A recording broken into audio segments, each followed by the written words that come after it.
Hello, it is Monday the 26th of June, and it's been a really crazy 10 days ever since Israel has started attacking Iran. Oil has been on everybody's radar.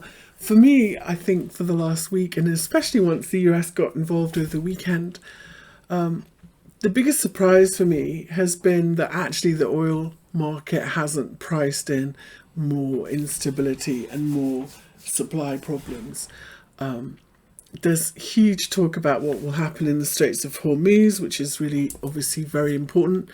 And it seems to me like this morning, every central bank is kind of falling over itself with a bigger, higher estimate of where they think oil will go to if there is any disruption in the Straits of Hormuz. So I thought I would take a look at the technicals and talk about why we are around this 71.50 level at a really kind of decisive level for oil, which if we can't overcome actually says that perhaps this is all going to die down. And I think even if stuff does kick off, I really don't have those same high estimates that everybody else has.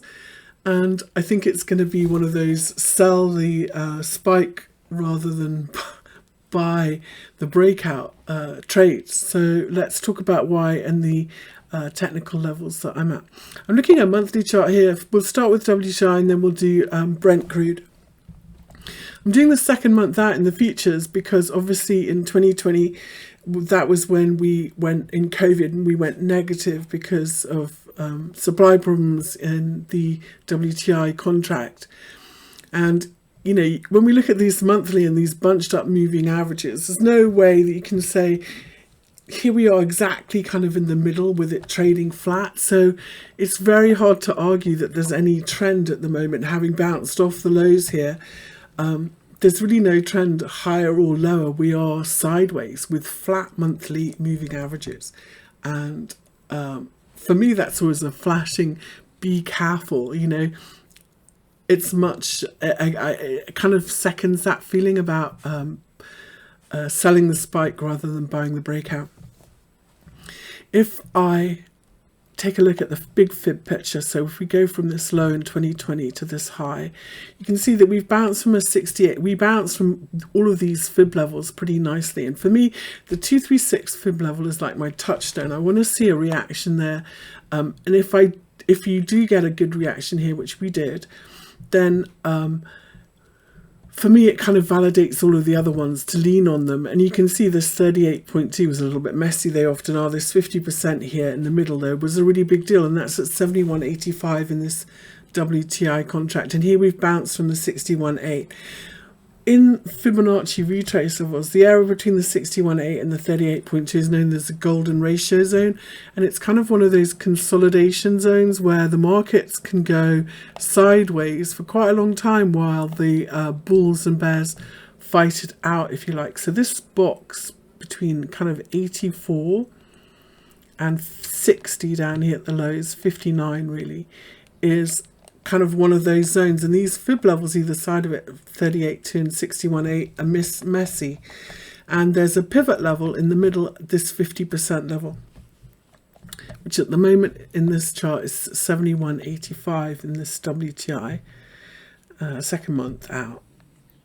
And if we hold above 71.85, we are likely to continue higher to 84, and then our second target upside here would be up at 100. There's another way to look at this in terms of Fibonacci retrace levels, because we've drawn from this high to low. If we do it the other way, remember I said that 236 fib level is really important. If we go from this high to low, we've got 71.60, so there's only 20 cents in it, in this where this really important level is. And that's also where our monthly 200 moving average is, which previously has been pretty important support and resistance. And again, they're all flat here when we look at this. So holding above 71.60, I think, can put us back to the top of the box. And if we use fib retrace levels, actually our next level becomes 82, and then 90, and then potentially 99. So they all kind of line up, but this is why this is quite an important pivot level. So I'm watching this on lower time frames. You can see that on the daily here, we had a couple of days where we traded above it and got sold right back down underneath this level. And if we look left on this daily chart, we can see actually it's a really important level at 71.60. So this is what I'm watching to see if we hold above. You know, sometimes you go sideways at a level and it ends up being a wave fall, and we'll see another bigger move higher. And I think if the uncertainty over what's going to happen in the Middle East continues, that's likely where we go next. And quite often, you know, when you do these moves in a golden ratio zone like this, between the 61.8 and 38.2 fib, what you do is, if you go from this 60, you'll go up here to the top of the range, and then you'll come back and you'll back test this 50% level in the middle before you continue higher. So I wouldn't be surprised to see that at all. And we've got exactly, and so this is where we are today. And I think, you know, sometimes when you have a big level, so the first time you'll come up to it, it'll be resistance and you'll get knocked back. And then you'll kind of wash through the level maybe a couple of times. And then when you get above it and find support from it, that says you're on the way up again and you've done it. And so that's kind of where we are. This 71.60 then in the WTI really needs to hold as support if oil is, if you bought it thinking, you know, the world's going to end rather than selling it. This level really needs to hold a support, and back underneath all this 71.60 becoming resistance kind of means that we're over and we're in a bigger sideways range of indecision here as we start this week. And, you know, after this really tempestuous week and just wild predictions from people, and so much of what we're told is propaganda, sometimes it takes a little bit of time to work out what the truth that we're being told is. And so we need to be a little bit careful. I'm kind of waiting until this week calms down a little bit. I feel pretty bullish, but I'm cautious, you know. If we do the same thing, let's take a load of scribbles away here in this Brent chart.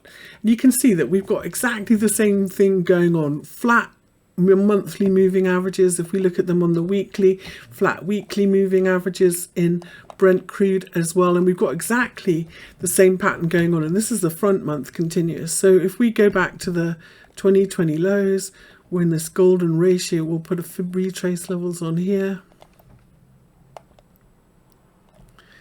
We'll move this down,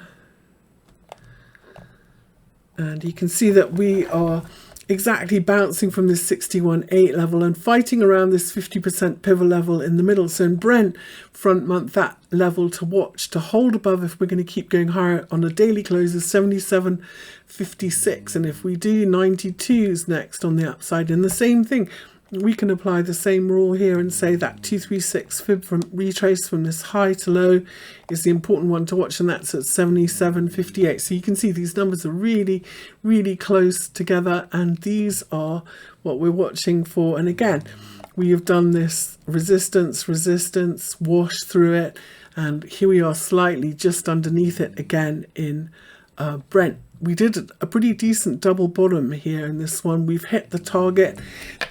We really could see a bigger pullback here in Brent. So I would just say be a little bit careful.